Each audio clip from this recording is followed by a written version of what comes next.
Bonsoir, soyez les bienvenus en Basse-Normandie. Au sommaire de l'édition nationale à 19h30, aider les PME à investir pour relancer l'économie. Manuel Valls débloque 2,5 milliards d'euros sur 5 ans. Un coup de pouce fiscal pour inciter les entreprises à acheter des équipements industriels performants. Un pari sur l'avenir salué par le patronat. Quand les déchets des coquillages sont transformés en habitat pour poissons, c'est le projet Récif, porté par l'École supérieure d'ingénieurs en travaux de la construction de Caen.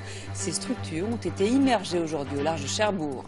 Un sujet qui inspirera peut-être Emmanuel Chenu. On verra ça à la fin de ce journal. À tout à l'heure. Et offrir ainsi un habitat propice à la reproduction. C'est le projet Récif porté par l'École supérieure d'ingénieurs en travaux de la construction de Caen.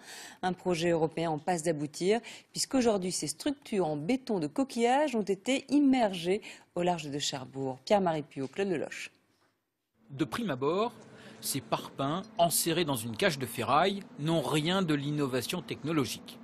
Ces modules ont pourtant nécessité 2 ans de savantes études.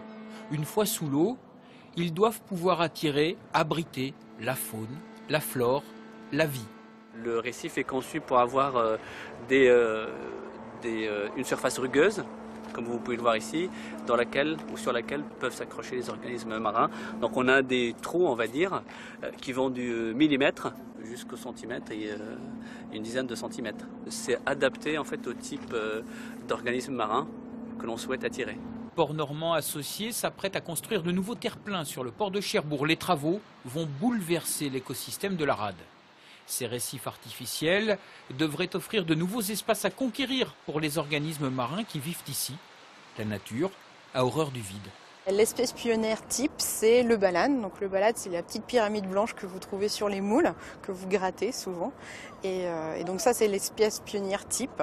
Et elle va être suivie derrière par des acidies. Donc les acidies, des éponges, des moules vont aussi venir se fixer sur le récif. Il va falloir au moins 5 ans avant qu'on ait un système qui commence à se stabiliser. C'est-à-dire dans les 5 premières années, on aura un système qui ne sera pas encore stable. On va avoir des nouveaux organismes qui apparaissent, des nouveaux équilibres qui vont se mettre en place.